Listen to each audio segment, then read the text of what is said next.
estar bien que estaban los dos. Esto es La Octava, soy Ricardo Rafael y comenzamos la primera conversación larga de esta emisión. Debo decir que hoy festejo al invitado, no solamente porque es mi amigo, Roberto Roch, sino porque tengo que decir que mi estreno como periodista tuvo mucho que ver con el impulso que Roberto Roch me dio en su momento. Bien. Entonces, Roberto, te agradezco muchísimo. No, Ricardo, al contrario, es un honor estar aquí, especialmente en un espacio donde hay un ejercicio tan inteligente de entrevistas. Yo respeto y admiro mucho tu trabajo en distintos momentos. Luego te veo en televisión. Yo recuerdo, por ejemplo, una entrevista que le hiciste a Manuel Fabio Beltrones, que me pareció que le sacaste cosas que jamás había dicho Beltrones. No había contado, ¿verdad? Yo sigo pensando, Roberto, que quizá el género más, el que más me gusta a mí del periodismo es la entrevista. Yo creo que es muy, un ejercicio muy interesante, a condición, y creo que tú cumples sobradamente esa condición, de que estudies al personaje, ¿no? Que no sea algo de que, pues, a ver qué me quiere decir el señor, sino el que entrevista, entreveden, ¿no? En el personaje, en su historia, ¿no? En la propia etimología, bien. Sí, sí, sí. Pues vamos a hablar justamente de este texto, la historia detrás del desastre, y tú comienzas en los agradecimientos advirtiendo que es producto de una muy larga serie de entrevistas, de conversaciones, algunas con fuentes abiertas, muchas otras con fuentes que prefieres o que el propio interlocutor prefirió no ser nombrado. Este es un trabajo que en realidad tiene muchos años atrás. De labor periodística, de ejercicio en tus columnas, de trabajo en la silla rota. Te ruego un poco que me digas cómo surgió la idea de publicar este texto, la historia detrás del desastre. Mira, en la propia introducción, en los propios reconocimientos, yo refiero el espacio que he tenido durante más de 40 años en el Universal de una u otra manera. Hemos coincidido ahí en distintas circunstancias. En este diario, el más antiguo de la capital del país, y ciertamente en el trabajo de editor, en el trabajo directivo, en el Universal, en el trabajo como columnista, vas recopilando historias, vas registrando sucesos que a veces no caben en las noticias, e incluso a veces como director te sientes comprometido a guardar bajo reserva, ¿no? O a ponerlo en bajo reserva. O a ponerlo bajo reserva, como es el título de la columna de Trascendidos del Universal. Y que vas acopiando a veces en la memoria, a veces haces un registro, si eres mínimamente disciplinado para ver si se utiliza en otro momento. Y luego va constituyéndose un género, Ricardo, este tipo de libros donde el autor goza, digamos, de cierto acceso a los personajes públicos que le platican lo que ocurrió atrás de un episodio. El libro está construido seleccionando los episodios que se consideran emblemáticos del gobierno Peña Nieto, yendo por los actores, por los protagonistas de estos episodios y platicándole al lector esto que sucedió, por ejemplo, Ayotzinapa, por ejemplo, la Casa Blanca, qué ocurrió atrás, qué venía de lejos en esta problemática, y en el día a día, el día de la elección presidencial, cuando el PRI es aplastado por la elección de López Obrador, qué pasaba en Los Pinos en ese día, etcétera. Y es un ejercicio que creo que en el que ganamos todos, nos enteramos de cosas, el lector tiene acceso a información que típicamente no conoce, y el debate se enriquece en general. Tienes un estilo que había yo notado ya en algunos otros textos, donde arrancas con escenas y una descripción de escenas bastante interesante. Y Roberto, este libro, excepto los últimos 3 capítulos, tiene algo que yo agradezco mucho, y déjame ver si lo puedo expresar bien. Pedro Salmerón, ¿lo conoces? Sí, sí, sí. Que acaba de renunciar al Instituto de las Revoluciones. Mira. Después del episodio Exactamente, es un gran historiador. Y tiene un texto que a mí me gusta mucho. Que no era para tanto, ¿no? Villa sin Villa. Es decir, el villismo como contexto donde surge Villa. Y creo que es una manera muy interesante de hacer historia. No es que le quites peso a Villa, pero es que el villismo estaba ahí. No se llamaba todavía, no tenía nombre. Y yo diría que esto es el López Obradorismo antes de López Obrador. Es decir, incluso López Obrador llega al final en tu libro. Y eso me gusta mucho porque nos permite, pues, digamos, descentrar o despersonalizar este proceso histórico del cual somos parte todos, no solamente el que le ha puesto el nombre.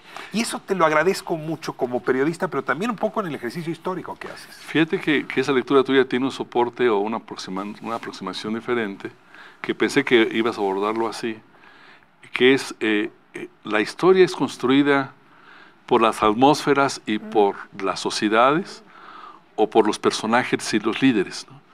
Yo le he preguntado a Enrique Krause, por ejemplo, digo, tú siempre abordas en torno a los personajes, algo que a mí me subyuga, digamos, me entusiasma y me llama mucho la atención como periodista. Digo, pero ¿por qué no describir más el contexto, todo este sustrato social?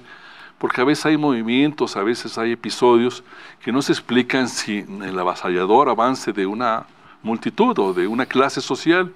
Y no recuerdo, lo ha utilizado Krause en algún libro, una cita de un historiador donde dice, la historia es jaloneada por hombres y mujeres individuales, no distingo la masa atrás de ellos, ¿no? Yo creo que es parte de una polémica que habría que dilucidar, pero sí, creo que hay un sustrato en Peña Nieto, y tal vez desde 2006, con la elección creo que todos lo identificamos, con la elección presidencial López Obrador contra Felipe Calderón, que algo se rompe en el país, algo genera una fractura, y entramos en un tobogán de polarización en el que nos hallamos todavía. En junio del 2018, recuerdo haber visto las últimas encuestas antes de la elección, y 8 de cada 10 personas decíamos en este país que necesitábamos un cambio radical, que realmente ya el cansancio y el hartazgo era enorme, y yo creo que eso es el sustrato, el contexto. Pero cuando se preguntaba, ¿y cuáles son los dos argumentos cuáles son los argumentos de ese cambio? La gente respondía, uno, estamos fatigados de la corrupción, y segundo, mucha molestia con la economía familiar, ¿no? Vamos a entrarle primero al tema de corrupción y déjame poner la primera escena, esta que tú narras y que te ruego compartas con el público sin echarle a perder la lectura general del libro. Una reunión a principios de 2012, muy similar a las que Carlos Salinas tenía en su época, de pase de charola a los gobernadores, ahí sí hace una diferencia, no a los empresarios, para ver cuánto dinero le iban a poner a la campaña de Enrique Peña Nieto. Es decir, un bautizo de un gobierno que sería corrupto, quizá a partir de ese día. Sí, el libro narra no solamente una, sino más de una reunión coordinada por Luis Videgaray, que entonces durante todo el sexenio fue el hombre fuerte de Peña Nieto desde el Estado de México, que convoca a gobernadores, a candidatos a gobernador, toda la generación del 2010 que llegó a la gubernatura en ese año, donde están todos estos próceres de la corrupción, Duarte, Quintana Roo, Chihuahua, mucha gente que es convocada en ese momento, junto con algunos líderes sindicales, los previsibles, ¿no? Petroleros, maestros, etcétera, diciéndoles que se necesita dinero y algún acompañamiento también de estrategia. El Bester Gordillo estuvo en esa reunión, porque no las citas. Entiendo que estuvo el Bester Gordillo en esa ¿También reunión. poniendo dinero?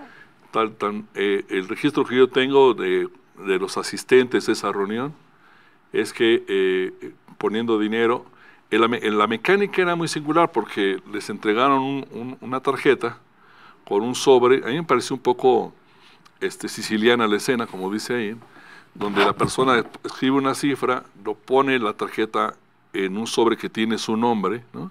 Se para y se lo entrega en mano propia al candidato. Ah, no fue a Videgaray. Videgaray coordinaba. Pero a ver, el pacto corrupto es con el candidato.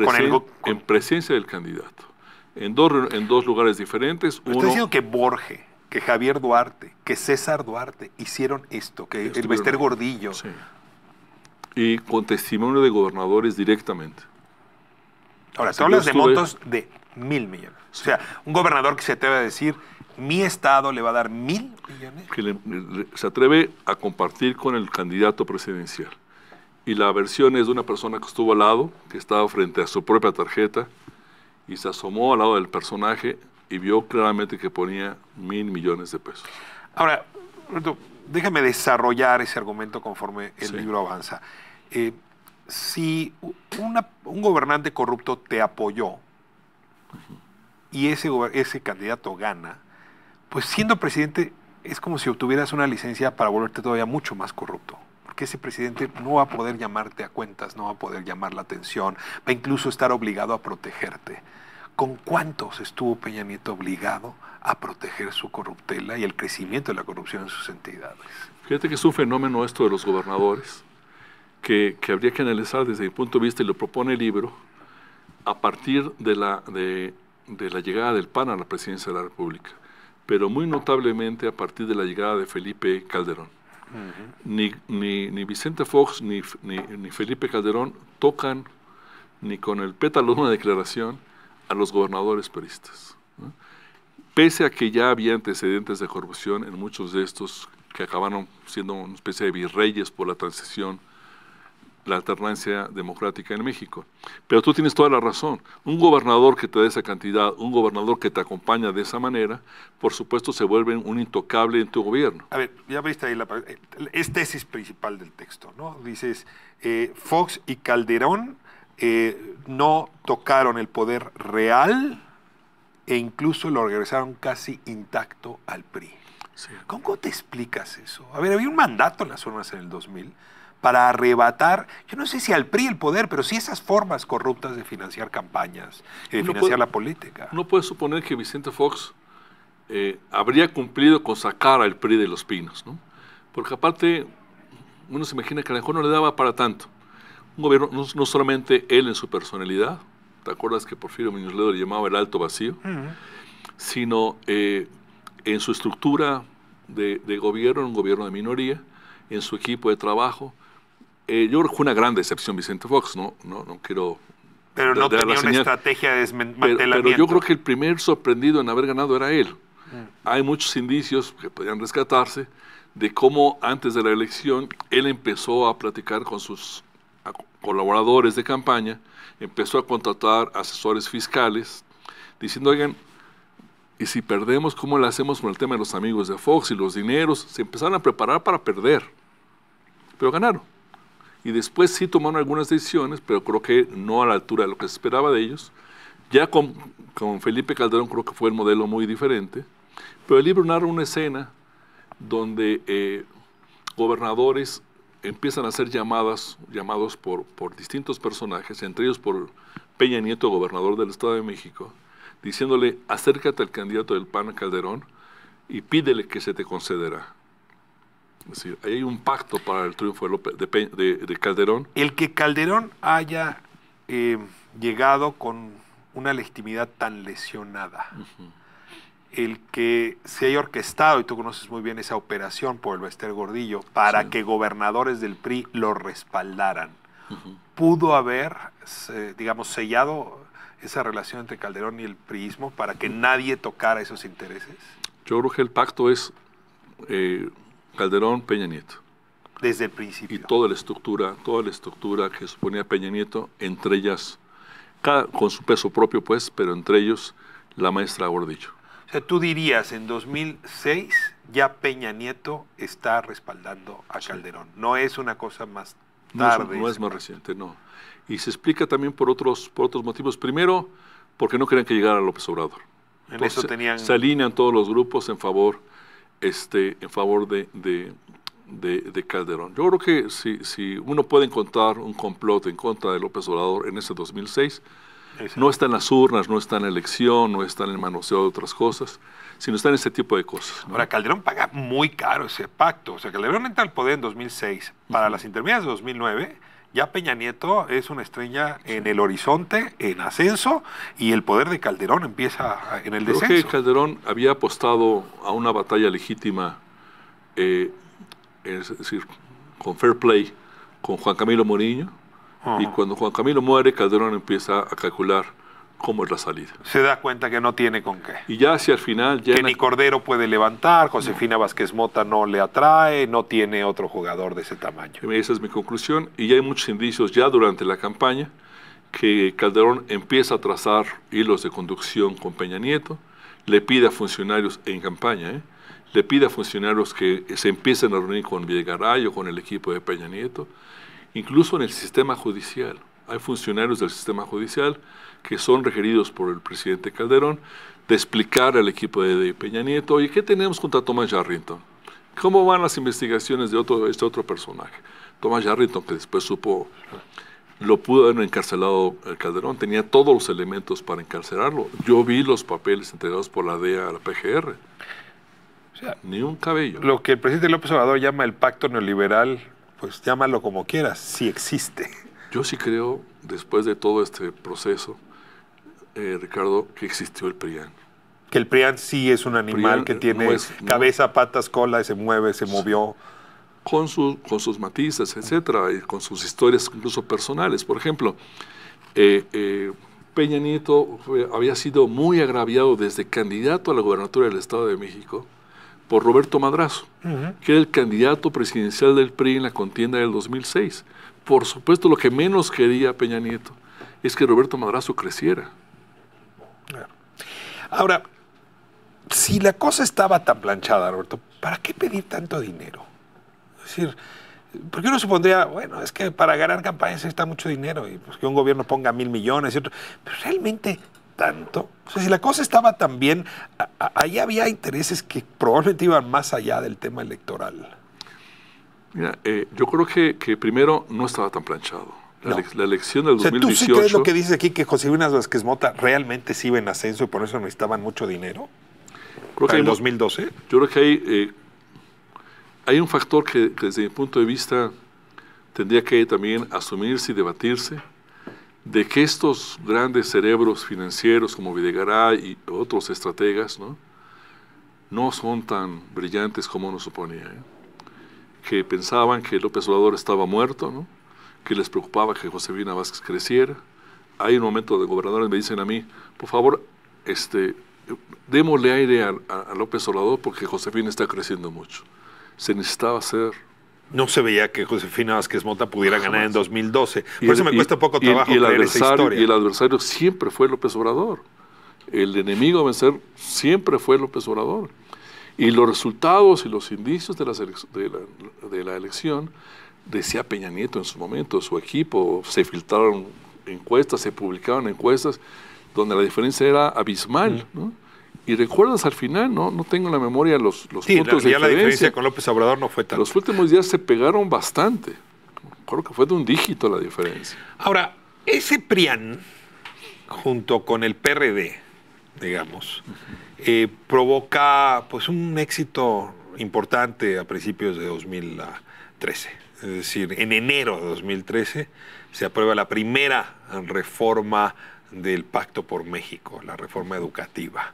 Se apresa el Bester Gordillo para que no estorbe en esa reforma que luego permitiría que muchas otras, por cierto, se volvieran creíbles. El Pacto por México es el momento culmen de ese gobierno y de sus pactos políticos. Déjame irme a corte y regresando, pues hablamos de cómo se logró y luego lo que tú retratas muy bien y cuánto duró y cómo se cayó. ¿Cómo no? Muchas gracias. Estamos con Roberto Roch hablando de la historia detrás del desastre. ¿Hay otro desastre? Esto es La Octava. Soy Ricardo Rafael. Volvemos en un momento.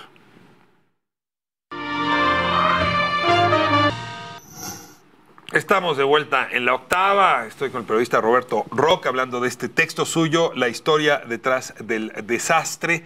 Pero antes del desastre, Roberto, hubo un momento de gran éxito.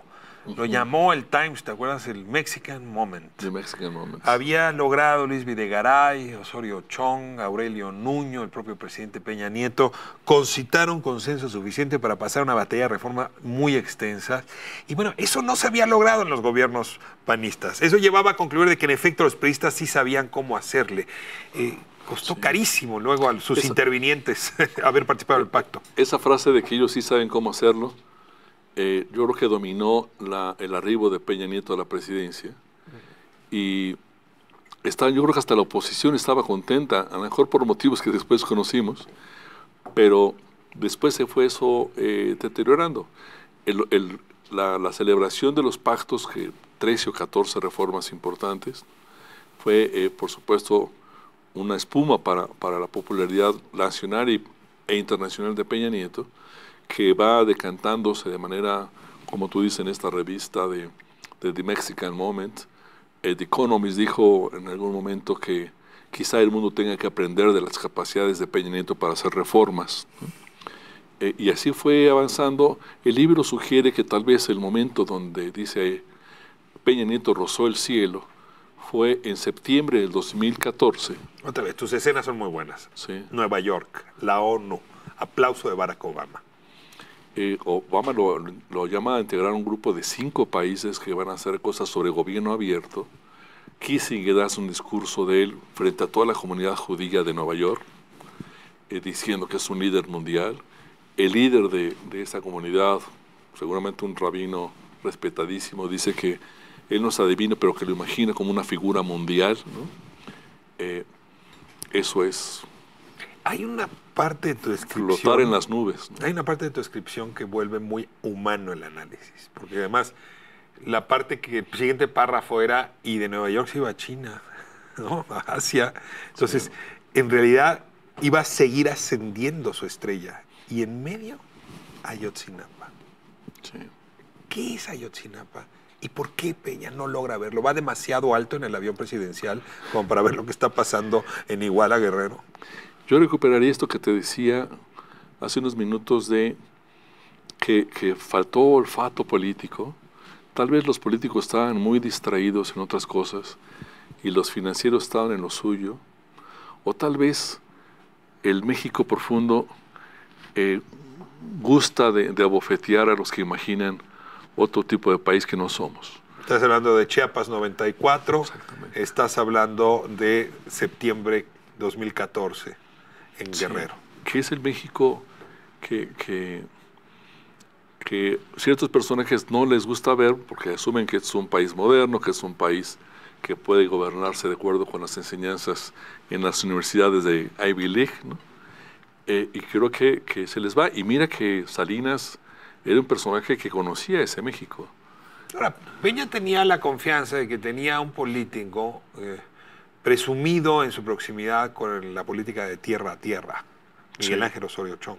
Era el encargado de la seguridad, era el encargado de coordinar la gobernación, era el encargado de tener a los operadores en territorio. Es decir, ese era el terreno de Osorio. ¿Es Osorio que no le lleva al presidente los elementos de discernimiento? ¿Es un Osorio que le esconde información? ¿Es un presidente que deja de oír a su operador principal, Osorio Chong? Yo sí creo que hay un patrón de incompetencia y frivolidad que debe considerarse como una variable importante.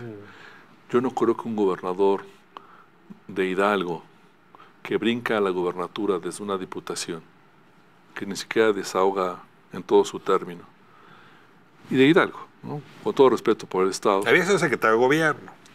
Había sido varias cosas con Murillo Karam, ¿no? A mí alguna vez me dijo Murillo Karam, cuando yo fui candidato, Osorio Chong pintaba paredes. Murillo Karam lo hace. ¿Era muy cercano de Beatriz Paredes? Yo creo que era una figura local, ¿no? Que toma de la mano especialmente la maestra Gordillo. Lo acompaña para ser diputado federal, lo acompaña para ser candidato a gobernador.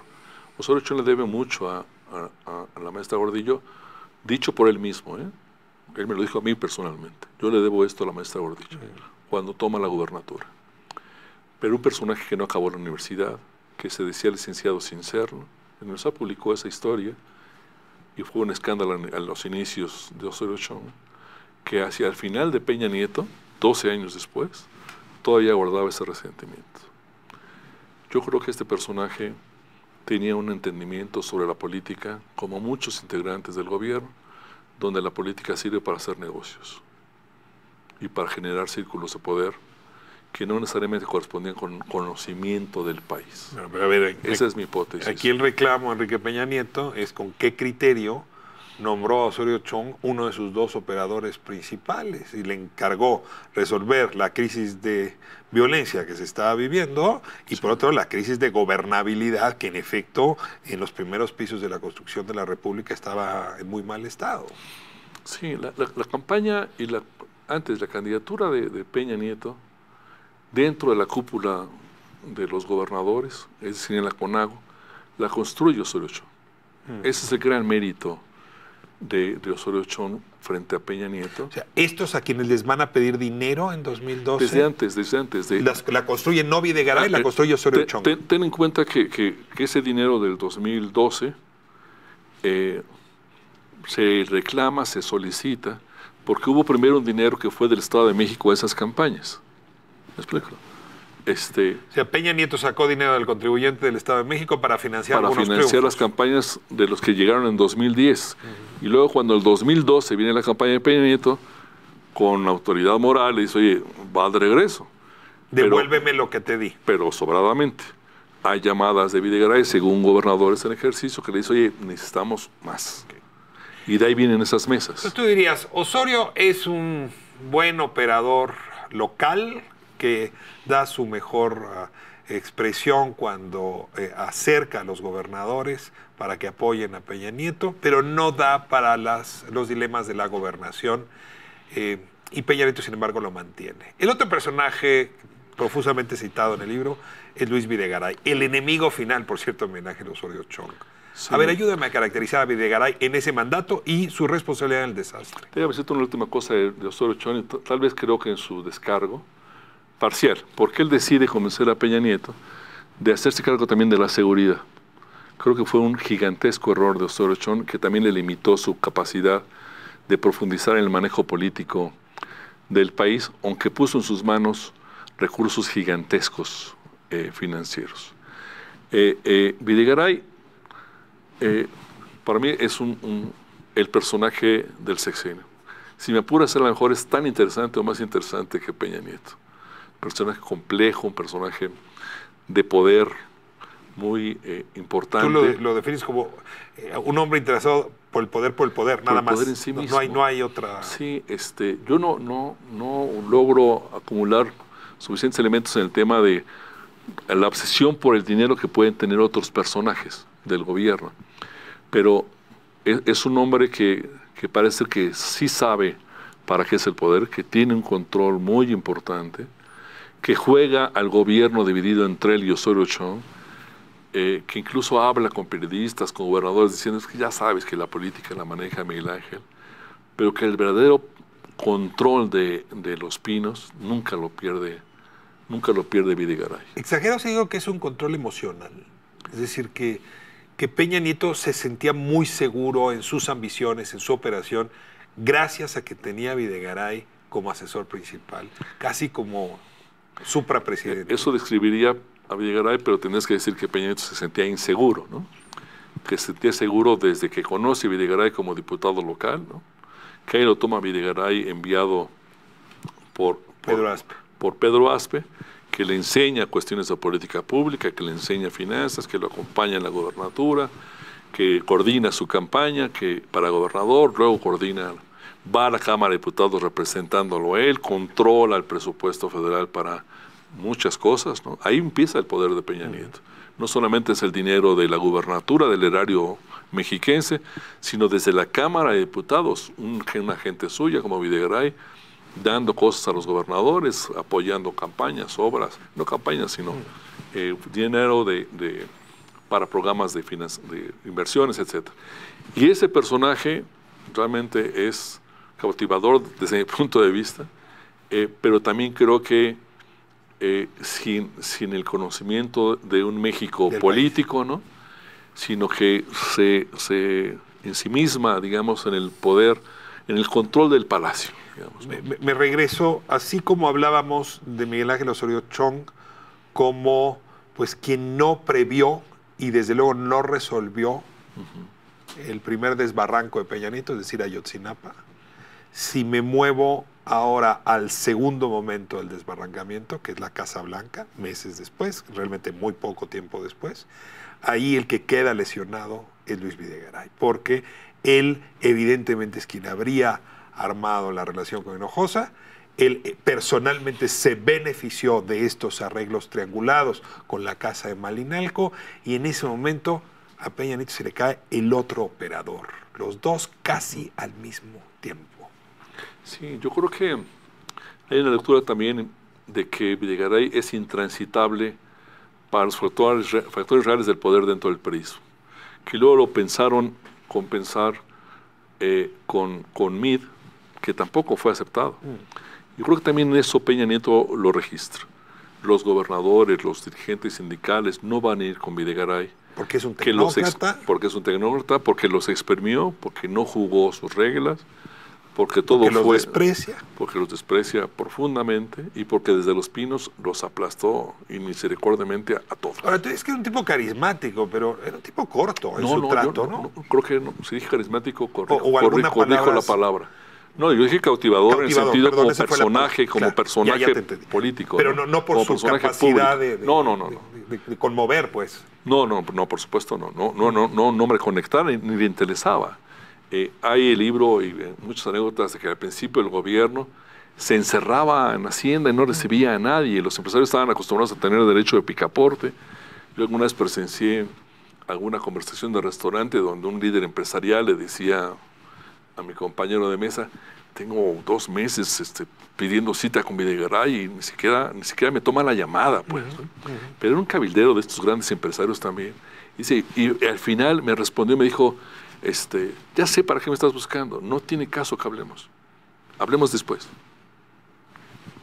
Ese era Videgaray. Y creo que en Los Pinos, y eso tiene que ver con Ayotzinapa, son responsables todos. Hay una incompetencia del presidente para reaccionar. Le toma mucho trabajo tomar decisiones. Hay gente que le dice: es que tú piensas algo y lo masticas, lo escupes, lo sigues masticando después y algún día tomas una decisión. Le toma mucho trabajo. Quiero seguir completando nada más el elenco. Hay 2 personajes más que quisiera que nos contaras tus reflexiones a la luz de este ejercicio de análisis. Aurelio Nuño, que también era otro personaje que parecía pues, que su estrella crecía junto con el Mexican Moment y se apagó cuando se acabó el Mexican Moment. Fíjate, Ricardo, no sé tú cómo veas, pero a mí me sorprende mucho que a 1 año de distancia todas estas luminarias virtualmente no existen. Poderosísimo Aurelio, ¿te acuerdas? Todos ellos. Si hablamos de esa triada y si le extiendes la nomenclatura, ¿quién está hablando? ¿Quién está defendiendo a Peña Nieto? ¿Quién ha hecho un planteamiento de Osorio Chong, Aurelio Nuño, Videgaray? ¿Qué fue de esos gigantes de la política mexicana? Pero bueno, Aurelio Nuño... ¿Frívolo?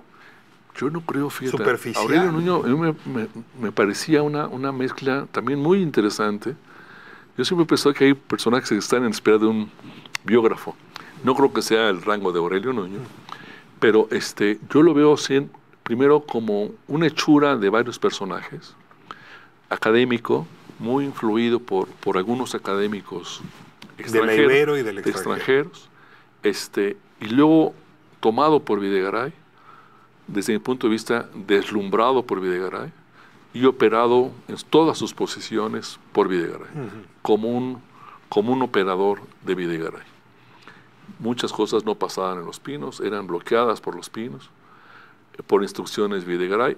En aquellas rarísimas ocasiones donde Videgaray le permitía al presidente recibir a alguien solo, porque casi siempre estaba Videgaray presente, y a veces, con frecuencia, pero no siempre, Osorio Chong. Pero en ausencia de Videgaray, Aurelio Nuño, cuando ocupó la oficina de la presidencia. Cuando se fue a la CEP, Aurelio, las cosas cambiaron un poco, pero yo creo que Videgaray siempre tuvo un control muy importante de Los Pinos, lo cual te va describiendo un presidente con dificultades para tomar decisiones, con debilidad para controlar a su equipo, ¿no? Frívolo. Lo hemos visto después como honrando a ese presidente, ¿no? Como honrando a ese personaje, ¿no? Ahí tenemos a 3 personajes importantes, pero hay un cuarto del cual se habla menos, y yo creo que jugó un papel nefasto, que es Humberto Castillejos. Ya. Mencionas tú, sin dar el nombre, algún episodio de extorsión a empresarios. Sí. Y muchas veces esta extorsión ocurrió mediante la unidad de inteligencia financiera. Déjame irme a corte y hablamos del cuarto as de Enrique Peña Nieto, que sí que dejó impronta. Así es. Corte, esta es la octava. Volvemos un momento, estamos hablando de la historia detrás del desastre, el libro de Roberto Roch.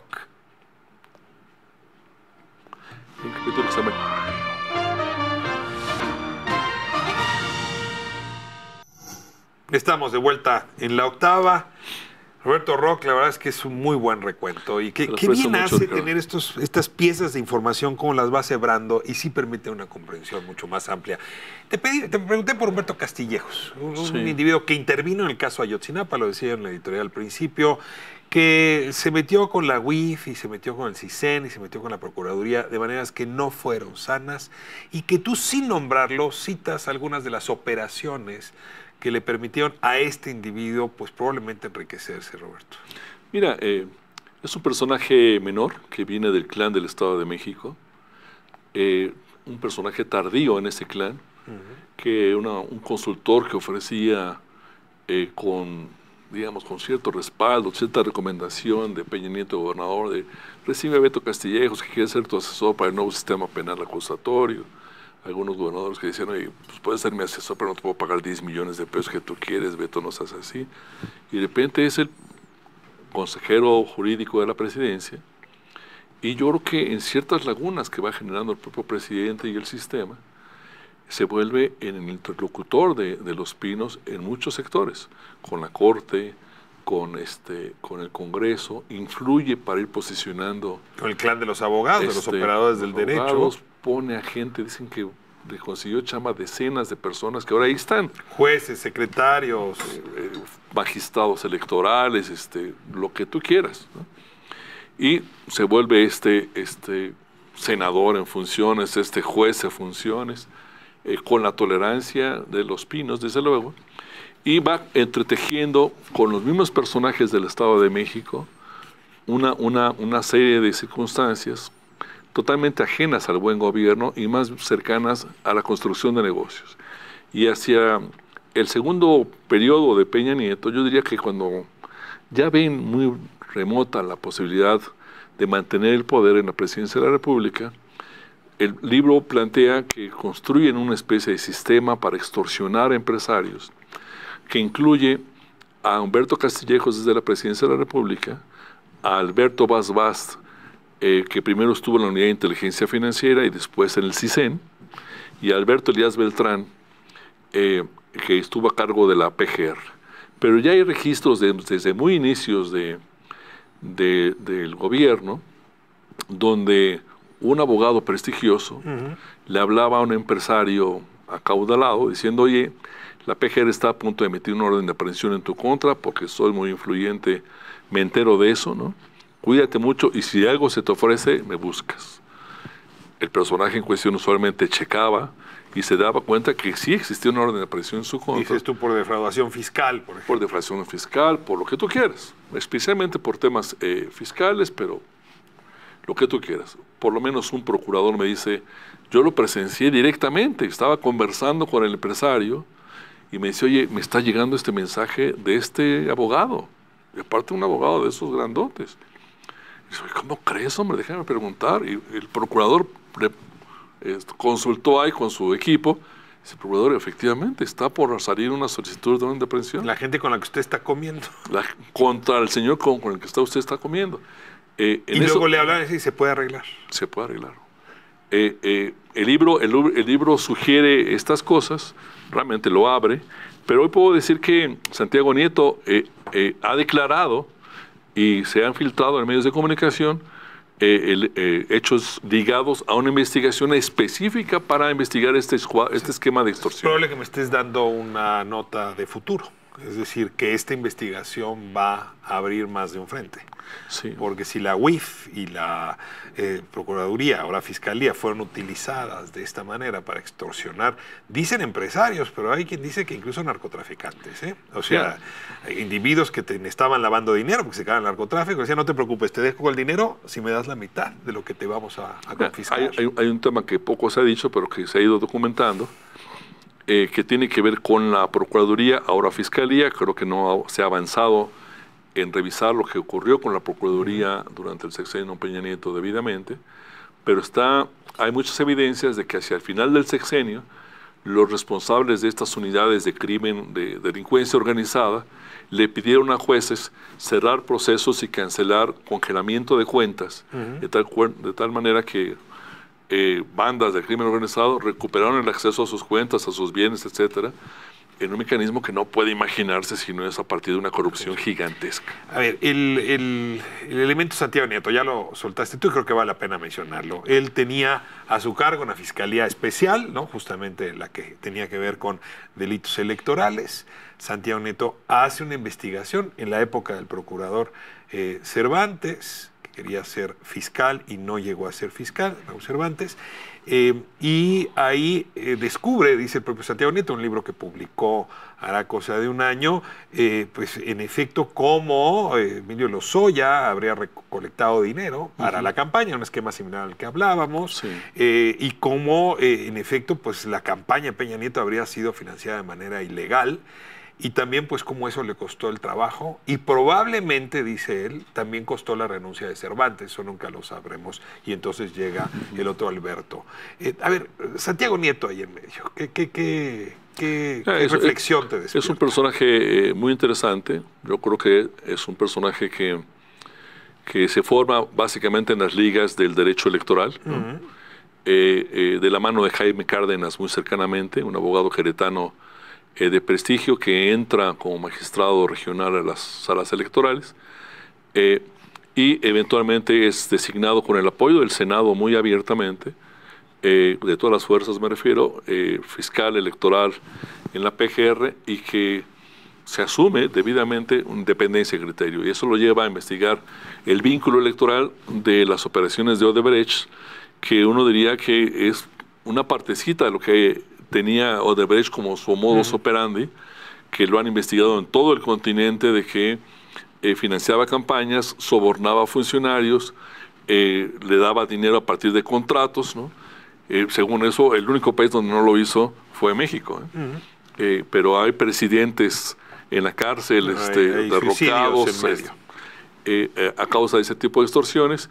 Y aquí la hebra de esta historia era Emilio Lozoya, que montó en cólera junto con el gobierno cuando Santiago Nieto abrió una primera averiguación, yo dije muy circunstancial, de esta posibilidad, que llevó a su despido por Alberto Díaz Beltrán en las primeras horas en las que asumió la Procuraduría.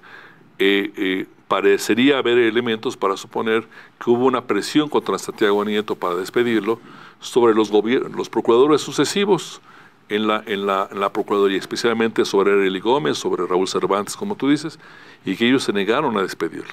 Alberto Díaz Beltrán no tuvo el menor reparo y lo despidió.